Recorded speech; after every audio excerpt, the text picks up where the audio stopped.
ആത്മാവേ എന്നിൽ വന്നു നിറയണമേ. പരിശുദ്ധാത്മാവേ കൃപ ചൊരിയണമേ. പരിശുദ്ധാത്മാവേ ശക്തി പകരണമേ. ഒരു നല്ല സുന്ദരമായ വചനം ഒന്ന് എഴുതിയെടുത്ത് പഠിച്ചാലോ? ഒന്ന് എഴുതിയെടുത്ത് പഠിച്ചേ. ഇത് പഠിച്ചോണം കേട്ടോ. പ്രത്യേകിച്ച് ഈ ശുശ്രൂഷയിൽ പങ്കെടുക്കുന്നവർ നമ്മൾ അല്പസമയം മുമ്പ് പറഞ്ഞ അനേക വചനങ്ങൾ, അത് നിങ്ങൾ ഇത് യൂട്യൂബിലൊക്കെ ഉണ്ടാവും. അപ്പോൾ നിങ്ങൾ ആ വചനങ്ങളൊക്കെ എഴുതിയെടുത്ത് വിശ്വസിക്കണം. പ്രാർത്ഥിച്ചാൽ കർത്താവ് എനിക്ക് ഉത്തരം നൽകും കേട്ടോ. അപ്പം അതെ, ഒരു നല്ല വചനം ഇതങ്ങോട്ട് എഴുതിയെടുത്ത് പഠിച്ചോ. 1 യോഹന്നാൻ എന്ന് പറഞ്ഞ യോഹന്നാൻ്റെ ലേഖനത്തിൽ അതിൻ്റെ 1-ാം പുസ്തകം, first book of saint John കേട്ടോ. അപ്പം അതിൻ്റെ 1-ാം ലേഖനം 1 യോഹന്നാൻ 5-ാം അധ്യായം 14-ാം തിരുവചനം, chapter 5 verse 14. Chapter 5 verse 14. First John chapter 5 verse 14. 1 Yohannan 5-ാം അധ്യായം 14-ാം തിരുവചനം. ബൈബിൾ ഉള്ളവരൊക്കെ തുറക്കണം. എന്നിട്ട് ഈ വചനം നമുക്ക് ഒരുമിച്ച് വായിക്കാം. ഇതിവിടെ ഇരിക്കുന്ന ഓരോരുത്തർക്കും വേണ്ടി കർത്താവ് നൽകുന്ന സന്തോഷത്തിൻ്റെ വചനമാണ് കേട്ടോ. സന്തോഷത്തിൻ്റെ വചനമാണ്. അതെന്താ വചനം എന്ന് ഞാൻ പറയാം, ഏറ്റു പറയണം. അവൻ്റെ, ഒച്ചത്തിൽ പറഞ്ഞേ, അവൻ്റെ ഇഷ്ടത്തിനനുസൃതമായി എന്തെങ്കിലും നാം ചോദിച്ചാൽ അവിടുന്ന് നമ്മുടെ പ്രാർത്ഥന കേൾക്കും എന്നതാണ് നമുക്ക് അവനിലുള്ള ഉറപ്പ്. Price the Lord. കേട്ടോ, വചനം കേട്ടോ. എത്ര ശക്തമായ ഒരു കാര്യമാണെന്നറിയോ? ഒന്നും കൂടെ പറഞ്ഞോ. അവന്റെ ഇഷ്ടത്തിനനുസൃതമായി എന്തെങ്കിലും നാം ചോദിച്ചാൽ അവിടുന്ന് നമ്മുടെ പ്രാർത്ഥന കേൾക്കും എന്നതാണ് നമുക്ക് അവനിലുള്ള ഉറപ്പ്. Hallelujah, hallelujah. പ്രിയപ്പെട്ടവരെ, എന്താണ് യേശുവിൽ നമുക്കുള്ള ഉറപ്പ്? നമ്മുടെ പ്രാർത്ഥന കേൾക്കുന്നവനാണ്, നമ്മുടെ പ്രാർത്ഥനയ്ക്ക് ഉത്തരം നൽകുന്നവനാണ്. ഇതാണ് നമുക്ക് യേശു ക്രിസ്തുവിലുള്ള ഉറപ്പ്. Price the Lord. ഇവിടെ വന്നിരിക്കുമ്പോൾ നിങ്ങൾ വളരെ ത്യാഗം സഹിച്ച് വന്നവർ ഇവിടെയുണ്ട്. ആദ്യമായിട്ട് വന്നിട്ടുള്ളവരുണ്ടാകും. ഓൺലൈനിലൊക്കെ പങ്കെടുക്കുന്നവർ പല സ്ഥലങ്ങളിൽ ഇരുന്നു കൊണ്ട് പല പല കാര്യങ്ങൾക്കിടയ്ക്കായിരിക്കും ശുശ്രൂഷയിൽ പങ്കെടുക്കുന്ന. വിശ്വസിച്ചോണം, ഒരു ഉറപ്പ് കർത്താവ് നൽകുവാണ്. ഒരു ഉറപ്പ്, ഒരു അഷ്വറൻസ്, ഗ്യാരണ്ടി കർത്താവ് നൽകുകയാണ്. അതായത് നീ പ്രാർത്ഥിച്ചു കഴിഞ്ഞാൽ ആ പ്രാർത്ഥനയ്ക്ക് ഉത്തരമുണ്ട്. ശ്രദ്ധിപ്പറ, ഹല്ലേലൂയാ, ഹല്ലേലൂയാ. പ്രിയപ്പെട്ടവരെ, ഇത് നമ്മളോട് തന്നെ പറയണം. ഞാൻ പ്രാർത്ഥിച്ചാൽ അതിനുത്തരമുണ്ട്. Praise the Lord. Hallelujah, hallelujah. ഇത് നമ്മുടെ ഉള്ളിൽ ഒരു ഉറപ്പായിട്ട് കയറി കഴിഞ്ഞാൽ നമുക്ക് പ്രാർത്ഥിക്കുന്ന സമയങ്ങളിലൊക്കെ നമുക്ക് നല്ല ബലം കിട്ടും. ഇല്ലെങ്കിൽ നമ്മൾ ഉറക്കം തൂങ്ങി, അസ്വസ്ഥരായി, സംശയിച്ച്, തലചൊറിഞ്ഞ്, വായിക്കോട്ട വിട്ട് നമ്മളിങ്ങനെ ഭാരപ്പെട്ടുകൊണ്ടിരിക്കും അല്ലേ? അതുണ്ടാവാതിരിക്കാൻ എന്ത് ചെയ്യണം? നമ്മൾ നല്ല ഉറപ്പിൽ, കർത്താവേ ഞാൻ വിശ്വസിക്കുന്നു, ഞാൻ പ്രാർത്ഥിക്കുന്ന ഇന്ന വിഷയം കർത്താവേ അങ്ങ് ഇടപെടുന്നു. അതാണ് യോഹന്നാൻ തൻ്റെ ലേഖനത്തിൽ കുറിച്ചു വച്ചിരിക്കുന്നത്. അവൻ്റെ ഇഷ്ടത്തിനനുസൃതമായി എന്തെങ്കിലും നാം ചോദിച്ചാൽ അവിടുന്ന് നമ്മുടെ പ്രാർത്ഥന കേൾക്കും എന്നതാണ് നമുക്ക് അവനിലുള്ള ഉറപ്പ്. ഹല്ലേലൂയാ, ഹല്ലേലൂയാ. അടുത്തിരിക്കുന്ന ആൾക്കൊന്ന് കൈ കൊടുത്തോണ്ട് പറഞ്ഞ്, പ്രാർത്ഥിച്ചാൽ ഉത്തരമുണ്ട്. കേട്ടോ, അങ്ങനെ പാട്ടൊക്കെ തന്നെ ഇല്ലേ അല്ലേ? പ്രാർത്ഥിച്ചാൽ ഉത്തരമുണ്ട്, യാചിച്ചാൽ മറുപടിയുണ്ട്, മുട്ടിയാൽ തുറന്നിടും. പ്രൈസ് ദി ലോർഡ്, ഹല്ലേലൂയാ എന്ന് പറഞ്ഞു കഴിഞ്ഞാൽ നമുക്കൊരു ഉറപ്പ് പറയുകയാണ്. നീ പ്രാർത്ഥിച്ചു കഴിഞ്ഞാൽ, ഇത് കേൾക്കുന്ന ഓരോരുത്തരും ശ്രദ്ധിച്ചോണം. നിങ്ങളുടെ ജീവിത സാഹചര്യം എന്തു തന്നെയാണെങ്കിലും പ്രാർത്ഥിച്ചാൽ ആ ജീവിത സാഹചര്യങ്ങളെ കർത്താവ് മാറ്റും. പ്രൈസ് ദി ലോർഡ്, ഹല്ലേലൂയാ എന്ന് പറഞ്ഞു കഴിഞ്ഞാൽ വലിയ പ്രതികൂല സാഹചര്യങ്ങളായിരിക്കും. പക്ഷേ പ്രാർത്ഥിക്കുന്നതനുസരിച്ച് ആ ഇരുട്ട് മാറാൻ തുടങ്ങും. ഇരുട്ട് മാറാൻ ചെയ്യേണ്ട കാര്യം എന്താണ്?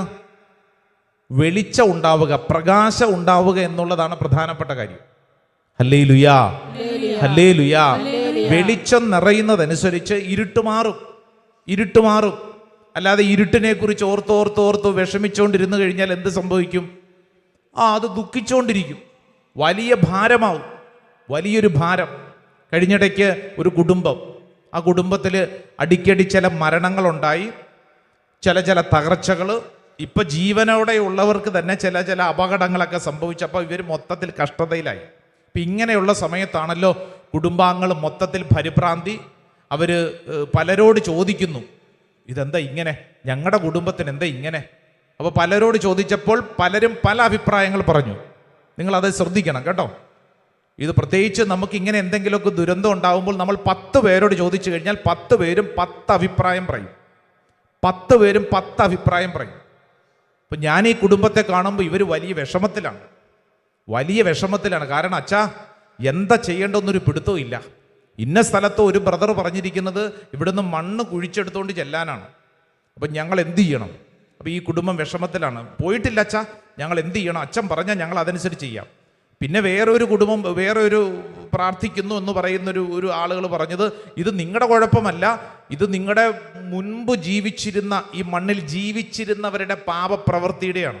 അപ്പം നിങ്ങൾക്ക് മാർഗമൊന്നുമില്ല, നിങ്ങളിത് സഹിക്കണം. അപ്പോൾ ഇവരിങ്ങനെ വിഷമിച്ചിരിക്കും. അപ്പം ഇങ്ങനെ 10 അഭിപ്രായം. വിഷമം എന്ന് പറഞ്ഞാൽ അവിടെ ഇരുട്ടാണ്. എൻ്റെ ദൈവമകനെ, ദൈവമകൾ, എൻ്റെ ചോദ്യം, ഈ ഇരുട്ടിൽ നമ്മൾ ഒരു ക്രിസ്ത്യാനി ചെയ്യേണ്ട കാര്യം എന്താ? നിങ്ങൾ പറ, എന്താ ചെയ്യണ്ടേ? ഒരു പ്രശ്നം, ഭാരം, സങ്കടം അവിടെ കിടക്കുകയാണ്. അപ്പം എന്താ ചെയ്യേണ്ടത്? നിങ്ങൾ പ്രകാശം നിറച്ചു കഴിഞ്ഞാൽ ഇരുട്ട് മാറും. ഇത് നിങ്ങൾ തലയ്ക്കകത്ത് വിശ്വസിച്ചോ. ഏത് പ്രശ്നത്തോടുകൂടി ഇവിടെ ഇരിക്കണമെന്ന് എനിക്ക് അറിഞ്ഞുകൂടാ. പക്ഷെ നിങ്ങൾ ഒരു കാര്യം ഓർത്തോണം, പ്രകാശം നിറയുന്നതനുസരിച്ച് ഇരുട്ട് മാറും. ഹല്ലേലൂയാ. ഇരുട്ടിനെ കുറിച്ച് ഓർത്തോണ്ടിരിക്കും തോറും ഇരുട്ട് വർദ്ധിച്ചോണ്ടിരിക്കും. നിങ്ങളുടെ കുടുംബത്തിൽ നിന്ന് മരിച്ച അയാളെ കുറിച്ച് ഇങ്ങനെ ഓർത്തോണ്ടിരിക്കും തോറും നിങ്ങളുടെ തലയ്ക്കകത്ത് എന്ത് വർദ്ധിക്കും? ദുഃഖം വർദ്ധിക്കും. അതിനുശേഷം ഉണ്ടായ ചില അപകടങ്ങളെ കുറിച്ച് ഓർക്കും തോറും ഭാരം വർദ്ധിക്കും. ഇപ്പം ആ കുടുംബത്തിൽ സംഭവിക്കുന്ന കാര്യം, അവരുടെ വരുമാന മാർഗം അത് അടഞ്ഞു കിടക്കുക. കാരണം എന്നാന്ന് വെച്ച് കഴിഞ്ഞാൽ ഇവർക്കൊന്നും ചെയ്യാൻ ശേഷിയില്ല. കാരണം ഞങ്ങൾക്കും ഇങ്ങനെയല്ല സംഭവിക്കാൻ പോകുന്നത്. വിഷമം, ഭാരം, സങ്കടം. ഒരു ക്രിസ്ത്യാനി അറിഞ്ഞിരിക്കേണ്ട കാര്യം, നീ പ്രാർത്ഥിച്ചാൽ അവിടെ നിനക്ക് വേണ്ടി സാഹചര്യങ്ങൾ കർത്താവ് എടുത്തു മാറ്റും, വിശുദ്ധീകരിക്കും. വലതുകരയുയർത്തി വിശ്വസിക്കുന്നവർ പറഞ്ഞേ ആമേൻ, ആമേൻ. അടഞ്ഞു കിടക്കുന്ന വാതിലുകൾ നിനക്ക് വേണ്ടി തുറക്കും. പ്രാർത്ഥിച്ചു കഴിഞ്ഞാലുണ്ടല്ലോ, അടഞ്ഞു കിടക്കുന്ന വാതിലുകൾ മുട്ടി വിഷമിച്ചു. പക്ഷേ പ്രാർത്ഥിക്കുന്ന വ്യക്തി വിശ്വസിക്കണം, നിനക്ക് വേണ്ടി ദൈവം വാതിലുകൾ തുറക്കും. പറഞ്ഞേ ആമേൻ, ആമേൻ. എത്ര വലിയ കോട്ടകളാണെങ്കിലും നിനക്ക് വേണ്ടി ദൈവം തകർക്കും. പ്രാർത്ഥിക്കാൻ മനസ്സുണ്ടാവണം. ഹല്ലേലൂയാ, ഹല്ലേലൂയാ, ഹല്ലേലൂയാ. ഞാനിത് പറയുമ്പോൾ ഇത് വെറുതെ കഥകളും ഉപകഥകളും ആകാശത്തുനിന്നല്ല, മറിച്ച് റിയാലിറ്റിയാണ് പറയുന്നത്. വിശുദ്ധ ഗ്രന്ഥം ആവർത്തിച്ച് ഓർമ്മപ്പെടുത്തുന്ന കാര്യമാണ്, അല്ലേ? പൗലോസും സീലാസും അപ്പസ്തോല പ്രവർത്തന പുസ്തകത്തില് 16-ാം അധ്യായം 25-26 നമുക്കറിയാം, ആവർത്തിക്കേണ്ട കാര്യമില്ല. പൗലോസും സീലാസും എവിടെ ഇരുന്ന് പ്രാർത്ഥിച്ചു? കാരാഗ്രഹത്തിലെ തടവറയിൽ, ജയിലിനുള്ളിൽ കിടന്ന് ഏത് സമയത്ത് പ്രാർത്ഥിച്ചു? അർദ്ധരാത്രിയിൽ അവരെങ്ങനെ പ്രാർത്ഥിച്ചു? അവർ ദൈവത്തെ സ്തുതിച്ചു. ആ പ്രാർത്ഥനയുടെ ഫലമായിട്ട് എന്തുണ്ടായി? ചങ്ങലകൾ അഴിഞ്ഞു വീണു, കാരാഗ്രഹത്തിന്റെ വാതിലുകൾ തുറക്കപ്പെട്ടു, അന്തരീക്ഷം മാറാൻ തുടങ്ങി. അവിടെ കുലുക്കം സംഭവിച്ചു, അന്തരീക്ഷം മാറി തുടങ്ങി. ഹല്ലേലൂയാ. ജെറീക്കോ എന്ന് പറയുന്ന വലിയ മതില്, ഇസ്രായേൽ ജനത്തിന് മുമ്പോട്ട് പോകാൻ പറ്റാത്ത വണ്ണം ഇതേ ജെറീക്കോയുടെ മതില് എന്തു ചെയ്യുമെന്നറിയാതെ വിഷമിച്ച് ഇസ്രായേൽക്കാർ നിൽക്കുന്നു. ദൈവത്തിന്റെ സന്ദേശം എന്താ? ഇസ്രായേൽ ജനമേ, ഞാൻ പറയുന്നത് കേട്ടതേ, ആ ജെറീക്കോ പട്ടണത്തിന് ചുറ്റും നടന്ന് കാഹളം മുഴക്കുക, പ്രാർത്ഥിക്കുക, ദൈവസ്തുതികൾ ആലപിക്കുക. 7-ാം ദിവസം ദേ ജെറീക്കോ പട്ടണം ഇടിഞ്ഞു വീണു എന്ന് പറഞ്ഞു കഴിഞ്ഞാൽ, പ്രാർത്ഥിക്കുന്നവന്റെ മുമ്പിൽ സാഹചര്യങ്ങൾ മാറും, പ്രാർത്ഥിക്കുന്നവന്റെ മുമ്പിൽ വാതിലുകൾ തുറക്കപ്പെടും. പ്രാർത്ഥിക്കുന്നവന്റെ മുമ്പിൽ എത്ര വലിയ കൊട്ടകളാണെങ്കിലും കർത്താവ് അതെടുത്തു മാറ്റും. പ്രാർത്ഥിക്കുന്നവന്റെ മുമ്പിൽ കൃപ തുറക്കപ്പെടും. വിശ്വസിക്കുന്നവര് നല്ലൊരു കയ്യടി കർത്താവായി ഈശോയ്ക്ക് കൊടുത്തേ. ഹല്ലേലൂയാ, ഹല്ലേലൂയാ, ഹല്ലേലൂയാ, ഹല്ലേലൂയാ. ഇന്ന് രാവിലെ ഒരമ്മയുടെ ഇങ്ങനെയുള്ളൊരു കുഞ്ഞു സാക്ഷ്യം ഞാൻ മൊബൈൽ ഫോണിൽ എന്നോട് പറയുക. വർഷങ്ങളോളം ഞങ്ങൾക്ക് ഡൽഹിയിൽ വെച്ച് ധ്യാന മന്ദിരത്തിൽ പ്രാർത്ഥിക്കാൻ വന്നുകൊണ്ടിരുന്ന ഒരു കുടുംബം, ഭാര്യയും ഭർത്താവും 2 പെൺകുട്ടികൾ. അതിൽ ഭർത്താവിന് പള്ളി പ്രാർത്ഥന ഒട്ടും താല്പര്യമില്ല. അപ്പോൾ ഈ അമ്മയുണ്ടല്ലോ, കുടുംബനാഥ ഭാര്യ, ഈ 2 പെൺകുട്ടികളുടെ അമ്മ എന്നും കണ്ണുനീരോടെ പ്രാർത്ഥിക്കും. ഈ കുഞ്ഞുങ്ങളെയും കൊണ്ട് ധ്യാന മന്ദിരത്തിൽ കൊണ്ടുവരും. ഈ കുഞ്ഞുങ്ങൾക്കാണെങ്കിൽ എന്തൊക്കെയോ കുറേ പ്രത്യേകതകളുണ്ട്. അവർക്കും പ്രാർത്ഥന താല്പര്യമില്ല, ഒരു കാര്യത്തിൽ ഒരു കോൺസെൻട്രേഷൻ ഇല്ല, പഠന കാര്യങ്ങളൊക്കെ വളരെ വീക്കാണ്. എന്ന് മാത്രമല്ല അവരുടെ പേഴ്സണാലിറ്റിയിൽ തന്നെ എന്തൊക്കെയോ ഡിസോർഡർ ഉള്ള പോലെയൊക്കെ തോന്നും. അപ്പോൾ ഈ അമ്മയുണ്ടല്ലോ, ഈ അമ്മ ഈ കുഞ്ഞുങ്ങളെയും കൊണ്ടുവരും. ജോലിയുള്ള തിരക്കുള്ള അമ്മയാണ്, പക്ഷേ എങ്കിലും സമയം കിട്ടുമ്പോഴൊക്കെ ധ്യാന ശുശ്രൂഷയ്ക്ക് കൊണ്ടുവരും. അപ്പോൾ ഈ കുഞ്ഞുങ്ങൾ ധ്യാന കേന്ദ്രത്തിൽ കൊണ്ടുവന്നിങ്ങനെ വളർത്തുന്നു, പ്രാർത്ഥിക്കുന്നു, ജീവിതം മുന്നോട്ട് നീങ്ങുന്നു. ഇന്ന് നാളുകൾക്ക് ശേഷം ആ കുടുംബനാഥ ഫോൺ വിളിച്ച് പറയുക, അച്ഛാ, അച്ഛൻ എന്നെ ഓർക്കുന്നുണ്ടോ?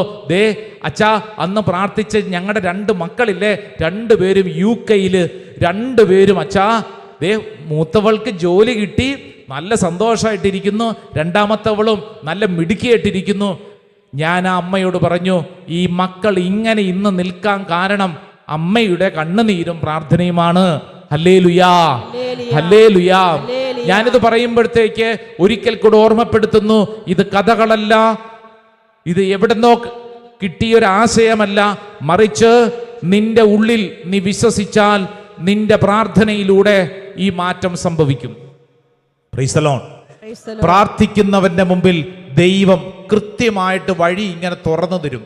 പ്രാർത്ഥിക്കുന്നവന്റെ മുമ്പിൽ നിങ്ങൾക്ക് വായിച്ചു ധ്യാനിക്കാൻ യാക്കോബ് ശ്ലീഹായുടെ ലേഖനത്തിലെ 5-ാം അധ്യായം 17-18 തിരുവചനം, ബുക്ക് ഓഫ് ജെയിംസ്. അത് പഴയ നിയമത്തിൽ ഒരു സംഭവത്തെക്കുറിച്ച് യാക്കോബ് ശ്ലീഹ ഓർമ്മപ്പെടുത്തുന്നതാണ്. പക്ഷെ ഇത് നമുക്ക് വളരെ പരിചിതമായ ഒരു സംഭവമാണ്. നമുക്ക് ഈ വിഷയം പഠിക്കുമ്പോൾ ഒന്ന് ശ്രദ്ധിക്കണേ. Book of James chapter 5 words 17 and 18, 17-ഉം 18-ഉം. 17-ാം തിരുവചനത്തെ ശ്രദ്ധിച്ചു കേട്ടോ. ഏലിയായെ കുറിച്ചാണ് പറയുന്നത്. ഞാൻ പറയുമ്പോൾ എൻ്റെ കൂടെ നേറ്റു പറയോ, ഏലിയ നമ്മെ പോലുള്ള ഒരു മനുഷ്യനായിരുന്നു. മഴ പെയ്യാതിരിക്കാൻ അവൻ തീഷ്ണതയോടെ പ്രാർത്ഥിച്ചു. ഫലമോ 3 വർഷവും 6 മാസവും ഭൂമിയിൽ മഴ പെയ്തില്ല. 18-ാം തിരുവചനം, വീണ്ടും അവൻ പ്രാർത്ഥിച്ചു. അപ്പോൾ ആകാശം മഴ നൽകുകയും ഭൂമി ഫലങ്ങൾ പുറപ്പെടുവിക്കുകയും ചെയ്തു. ഹല്ലേലൂയാ, ഹല്ലേലൂയാ. എന്റെ പ്രിയപ്പെട്ടവരെ, ഏലിയ നമ്മെ പോലുള്ള ഒരു മനുഷ്യനായിരുന്നു. യാക്കോബ് ശ്ലീഹ പറയുക, ഏലിയ നമ്മെ പോലുള്ള ഒരു മനുഷ്യനായിരുന്നു. പറഞ്ഞേ, ഏലിയ എന്നെ പോലുള്ള ഒരു മനുഷ്യനായിരുന്നു. അടുത്തിരിക്കുന്ന ആൾക്കൊന്ന് കൈ കൊടുത്തോണ്ട് പറഞ്ഞു, ഏലിയ നിന്നെ പോലുള്ള ഒരു മനുഷ്യനായിരുന്നു. അല്ലാതെ ചിലർ ചിന്തിക്കും ഏലിയ അത് വേറെ ലെവല്. അങ്ങനെയല്ലെന്ന്. ഏലിയ നിന്നെ പോലുള്ള ഒരു മനുഷ്യനായിരുന്നു. പ്രൈസ് ദി ലോർഡ്, ഹല്ലേലൂയാ. ഈ മനുഷ്യൻ എന്ത് ചെയ്തു? പ്രാർത്ഥിച്ചു. 3.5 വർഷം, 3 വർഷവും 6 മാസം, 3.5 വർഷത്തോളം മഴ പെയ്തില്ല. ദേ വീണ്ടും പ്രാർത്ഥിച്ചു, മഴ പെയ്തു. ഏലിയ നമ്മെ പോലുള്ള ഒരു മനുഷ്യനായിരുന്നു. പ്രൈസ് ദി ലോർഡ്, ഹല്ലേലൂയാ. എന്ന് പറഞ്ഞു കഴിഞ്ഞാൽ പ്രകൃതിയുടെ താളത്തെ നിയന്ത്രിക്കാൻ ഈ പ്രാർത്ഥനയ്ക്ക് സാധിച്ചു. Price the Lord. ഇതിനെക്കുറിച്ച് തിരുവചനത്തിൽ കൃത്യമായിട്ട് രേഖപ്പെടുത്തപ്പെട്ടത് രാജാക്കന്മാരുടെ 1-ാം പുസ്തകം, the book of Kings, first book, chapter 17, 17-ാം അധ്യായം, അതിന്റെ 1-ാം തിരുവചനം ഒന്ന് വായിച്ചാലോ. 1-ാം തിരുവചനം 1 രാജാക്കന്മാർ 17:1. വായിച്ചോ. ഗിലിയാദിലെ തിഷ്ബയിൽ നിന്നുള്ള ഏലിയ പ്രവാചകൻ ആഹാബിനോട് പറഞ്ഞു, ഞാൻ സേവിക്കുന്ന ഇസ്രായേലിന്റെ ദൈവമായ കർത്താവാണ്, വരും കൊല്ലങ്ങളിൽ ഞാൻ പറഞ്ഞതല്ലാതെ മഞ്ഞോ മഴയോ പെയ്യുകയില്ല. കണ്ടോ, ഇത് ഏലിയ പ്രവാചകന്റെ വലിയ ഒരു ദർശനമാണ്. ഏലിയ പ്രവാചകൻ പറയുകയാണ്, ദേ ഇനി ഞാൻ പറയുകയല്ലാതെ മഴ പെയ്യുകയില്ല. പ്രൈസ് ദി ലോർഡ്, ഹല്ലേലൂയാ. എന്റെ ചോദ്യം, മഴ എങ്ങനെയാണ് ഉണ്ടാവുന്നത്? സ്കൂളിൽ പഠിച്ചിട്ടുണ്ടല്ലോ. എങ്ങനെയാണ് മഴ ഉണ്ടാവുന്നത്? പറഞ്ഞേ, എങ്ങനെയാ മഴ ഉണ്ടാവുന്നത്? കേട്ടില്ല. എങ്ങനെയാണ് മഴ ഉണ്ടാവുന്നത്? സമുദ്രത്തിൽ സൂര്യപ്രകാശം ഏറ്റ് വെള്ളം ചൂടായി നീരാവിയായി മുകളിലേക്ക് മേഘമായി രൂപപ്പെട്ട് മേഘം തണുക്കുമ്പോൾ അത് വെള്ളമായി തീർന്ന് മഴയായി പെയ്യുന്നു. പണ്ട് സ്കൂളിൽ പഠിച്ച കാര്യമല്ലേ? എന്ന് പറഞ്ഞു കഴിഞ്ഞാൽ കടലിൽ കിടക്കുന്ന വെള്ളം ദേ കരയിലേക്ക് വരുന്നു. ഇതെന്തൊരു പ്രതിഭാസം! കടലിൽ കിടക്കുന്ന വെള്ളം അത് ചൂടായി നീരാവിയായി മേഘമായി മുകളിലേക്ക് ഉയർന്ന് പിന്നെ അത് തണുക്കുമ്പോൾ അത് മഴയായി പെയ്യുന്നു അല്ലേ? ഇപ്പം നമ്മൾ മൺസൂൺ കാലഘട്ടത്തിലൊക്കെ അല്ലേ നമുക്കറിയാം നല്ല മഴ. ഇതെങ്ങനെയാ? ഇതെവിടുന്ന് പെയ്യുന്നു? ഇത് കടലിൽ കിടക്കുന്ന വെള്ളമാണ്. എവിടെ കിടക്കുന്ന വെള്ളം? കടലിലെ വെള്ളം നിന്റെ വീട്ടുമുറ്റത്ത് നിന്നെ കുളിപ്പിക്കുന്നു. Praise the Lord. ഹല്ലേലൂയ. എന്തെങ്കിലും പിടികിട്ടുന്നുണ്ടോ എന്ന് പറഞ്ഞു കഴിഞ്ഞാൽ കടലിലെ വെള്ളം കരയിലെത്തിക്കുന്ന പ്രതിഭാസം പ്രപഞ്ചത്തിൽ തന്നെ മാറ്റം സംഭവിക്കുന്നു. പ്രപഞ്ചത്തിൽ മാറ്റം. ഏലിയ നമ്മെപ്പോലൊരു മനുഷ്യനായിരുന്നു. ദൈവത്തിന്റെ വാഗ്ദാനം അനുസരിച്ച് ഏലിയ പ്രവചിച്ചു. ഏലിയയുടെ പ്രാർത്ഥന നിങ്ങൾക്കറിയോ? 17-ാം അധ്യായം 1-ാം തിരുവചനം വായിച്ചിട്ട് ഇനി 18-ാം അധ്യായം 1 രാജാക്കന്മാർ 18-ാം അധ്യായം 43-ാം തിരുവചനം ഒന്ന് വായിച്ചാലോ? 18-43. അവൻ വൃദ്ധനോട് പറഞ്ഞു, പോയി കടലിലേക്ക് നോക്കുക. അവൻ ചെന്ന് നോക്കിയിട്ട് ഒന്നുമില്ല എന്ന് പറഞ്ഞു. അതായത് വീണ്ടും പ്രാർത്ഥിച്ച് മഴ പെയ്യിക്കാൻ പോവാ. പ്രാർത്ഥിച്ച് അവ വൃദ്ധനോട് പറഞ്ഞു പോയി നോക്കാൻ പറഞ്ഞു. അവൻ പോയി നോക്കിയിട്ട് പറഞ്ഞു, ഒന്നും കാണുന്നില്ല, ഒന്നും കാണുന്നില്ല, ഒന്നുമില്ല. അടുത്ത വചനം ഇങ്ങനെയാണ്, വീണ്ടും അവനോട് പറഞ്ഞു 7 പ്രാവശ്യം ഇങ്ങനെ ചെയ്യുക. 44-ാം തിരുവചനം 7-ാം പ്രാവശ്യം ഇങ്ങനെയാണ്. 7-ാം പ്രാവശ്യം അവൻ പറഞ്ഞു, ഇതാ കടലിൽ നിന്ന് മനുഷ്യകരത്തോളമുള്ള ചെറിയ ഒരു മേഘം പൊന്തി വരുന്നു. കണ്ടോ? അതാ കടലിൽ നിന്ന് മനുഷ്യകരത്തോളമുള്ള ചെറിയൊരു മേഘം പൊന്തി വരുന്നുണ്ട് കേട്ടോ. ഇത്ര നേരം ഒന്നും ഇല്ലാതിരുന്നു. പക്ഷേ പ്രാർത്ഥന ഉയർന്നപ്പോൾ സംഭവിക്കുന്ന കാര്യം എന്താ? പ്രപഞ്ചത്തിൽ മാറ്റം, പ്രപഞ്ചത്തിൽ അന്തരീക്ഷത്തിൽ മാറ്റം. മനുഷ്യകരത്തോളമുള്ള ഒരു മേഘം ഇങ്ങനെ ഉയർന്നു വരുന്നു. Price the Lord. അടുത്ത വചനം ഒന്ന് വായിച്ചേ. ഏലിയ അവനോട് പറഞ്ഞു, മഴ തടസ്സമാകാതിരിക്കാൻ രഥം പൂട്ടി പുറപ്പെടുക എന്ന് ആഹാബിനോട് പറയുക. 45-ാം തിരുവചനം, നൊടിയിടയിൽ ആകാശം മേഘാവൃതമായി കറുത്തിരുണ്ടു, കാറ്റുവീശി വലിയ മഴ പെയ്തു. Price the Lord. ഹല്ലേലൂയ. എന്റെ പ്രിയപ്പെട്ടവരെ, ഇത് വർഷങ്ങൾക്ക് മുമ്പ് എവിടെയോ നടന്നൊരു സംഭവമായിട്ട് മാത്രമല്ല, ഇന്നും ജീവിക്കുന്ന ഈശോ കണ്ണുനീരോടെ പ്രാർത്ഥിക്കുന്നവന്റെ മുമ്പിൽ സ്വർഗം ചില കാര്യങ്ങൾ നിനക്ക് വേണ്ടി തുറക്കുകയാണ്. സ്വർഗി പറഞ്ഞ ഹല്ലേലൂയ, ഹല്ലേലൂയ. പ്രാർത്ഥിക്കുന്നവന്റെ മുമ്പിൽ പ്രപഞ്ചം അവന് വേണ്ടി നിലകൊള്ളും. ഈ ലോകം നിനക്ക് വേണ്ടി നിലകൊള്ളും. പ്രാർത്ഥിക്കാൻ മനസ്സുണ്ടോ? നിനക്ക് വേണ്ടി ദൈവം പ്രവർത്തിക്കും. സ്വർഗി പറ ഹല്ലേലൂയ, ഹല്ലേലൂയ, ഹല്ലേലൂയ. നമുക്ക് എല്ലാവർക്കും ഒന്ന് എഴുന്നേറ്റ് നിൽക്കാം. ഒന്ന് എഴുന്നേറ്റ് നിന്നേ. എൻ്റെ പ്രിയരെ, നമ്മുടെ ജീവിതത്തിലും ഇതുപോലെ കുറേ തടസ്സങ്ങളുമായിട്ടിരിക്കുന്നവരാണ് നമ്മൾ. സത്യമല്ലേ? കുറേ തടസ്സങ്ങൾ, ഒന്നും കാണാനില്ല. ആകാശത്തോട്ട് നോക്കിയിട്ട് ഒരു തരി പോലും മേഘത്തിന്റെ തരിമ്പില്ല, മഴ പെയ്യാൻ സാധ്യതയില്ല. പക്ഷേ ഏലിയായുടെ പ്രാർത്ഥന, 2 കരങ്ങൾ ഉയർത്തിപ്പിടിച്ചേ, നന്നായിട്ടൊന്ന് ഉയർത്തിപ്പിടിച്ചേ.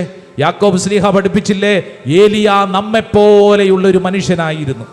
ഏലിയ നമ്മെപ്പോലെയുള്ളൊരു മനുഷ്യനായിരുന്നു. കരങ്ങൾ ഉയർത്തി പ്രാർത്ഥിക്കുമ്പോൾ എൻ്റെ സഹോദര സഹോദരി, നിന്നെ പോലെ തന്നെയുള്ള ഒരു വ്യക്തി, പ്രപഞ്ചത്തിന്റെ താളഭേദങ്ങൾ നിയന്ത്രിക്കാൻ തക്കവണ്ണം അവന്റെ പ്രാർത്ഥന ദൈവം ഉയർത്തിയെങ്കിൽ നീയും പ്രാർത്ഥിക്കുന്നതനുസരിച്ച് നിനക്ക് വേണ്ടി പ്രപഞ്ചം പ്രവർത്തിക്കും. കരങ്ങൾ ഉയർത്തിപ്പിടിച്ചോ.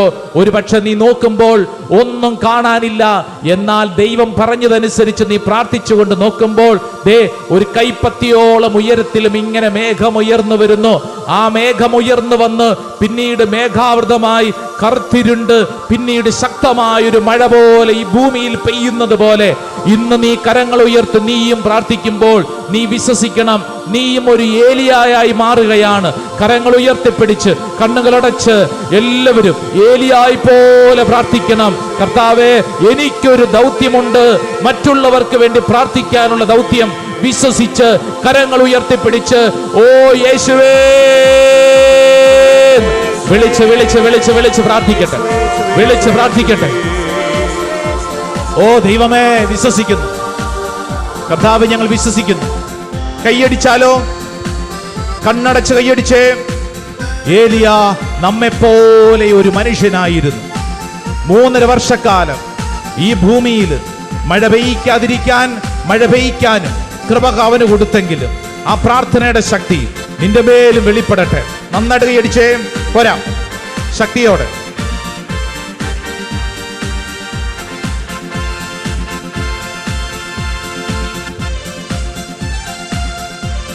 ഓ ദൈവമേ, ഞങ്ങൾ വിശ്വസിച്ചത് ഏറ്റെടുക്കുന്നു. ഞങ്ങളുടെ കുടുംബങ്ങളിൽ സംഭവിക്കട്ടെ.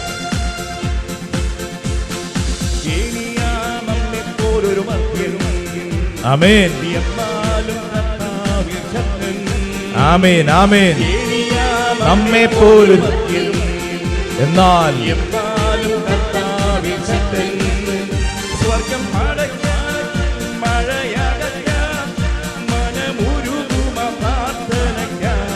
സ്വർഗമടയ്ക്കാൻ തുറക്കാൻ.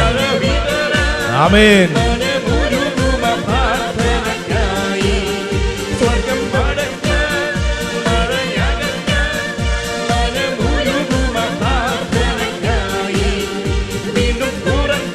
യെസ്, പ്രാർത്ഥനയ്ക്കായി ഏലിയാ നമ്മെ പോലും എന്നാൽ ആമേൻ, ആമേൻ.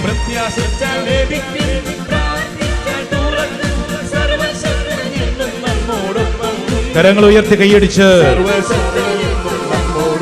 പ്രത്യാശിച്ചാൽ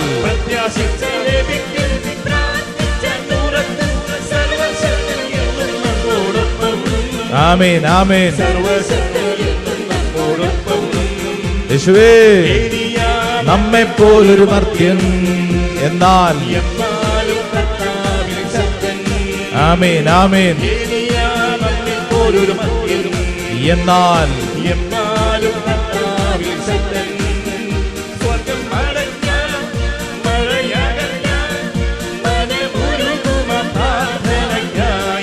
സംഭവിക്കട്ടെ.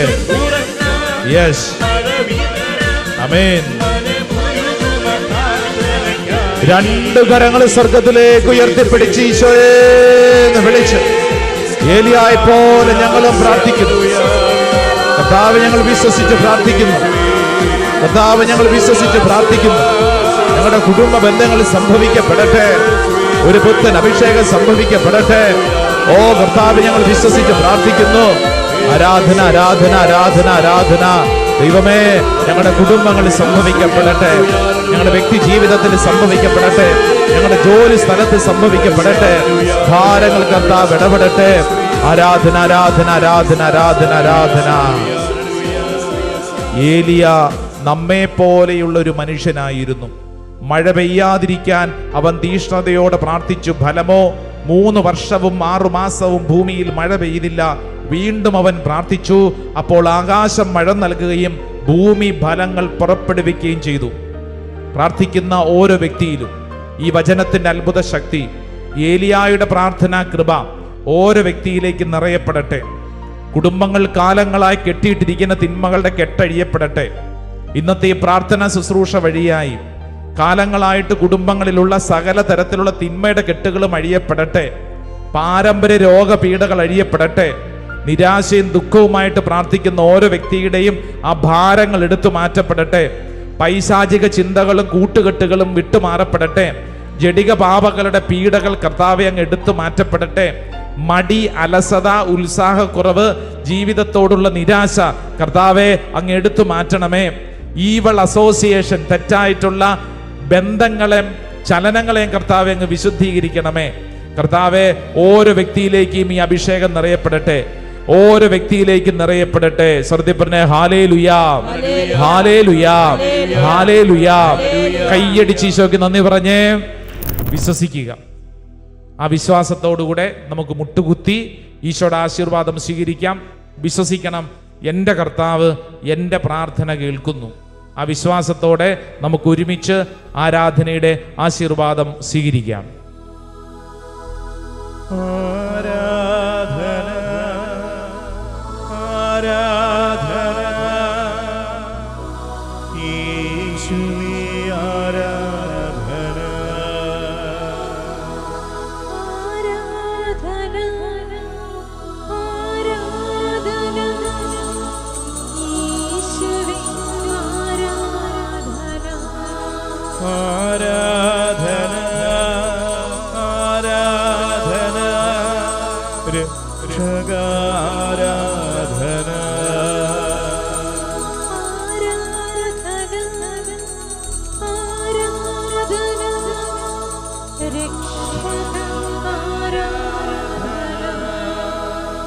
പരിശുദ്ധ പരമാദിവ്യകാരുണ്യത്തിന് നേരവും ആരാധനയും സ്തുതിയും പുകഴ്ചയും ഉണ്ടായിരിക്കട്ടെ. പരിശുദ്ധ പരമാദിവ്യകാരുണ്യത്തിന് നേരവും ആരാധനയും സ്തുതിയും പുകഴ്ചയും ഉണ്ടായിരിക്കട്ടെ. പരിശുദ്ധ പരമാദിവ്യകാരുണ്യത്തിന് നേരവും ആരാധനയും സ്തുതിയും പുകഴ്ചയും ഉണ്ടായിരിക്കട്ടെ.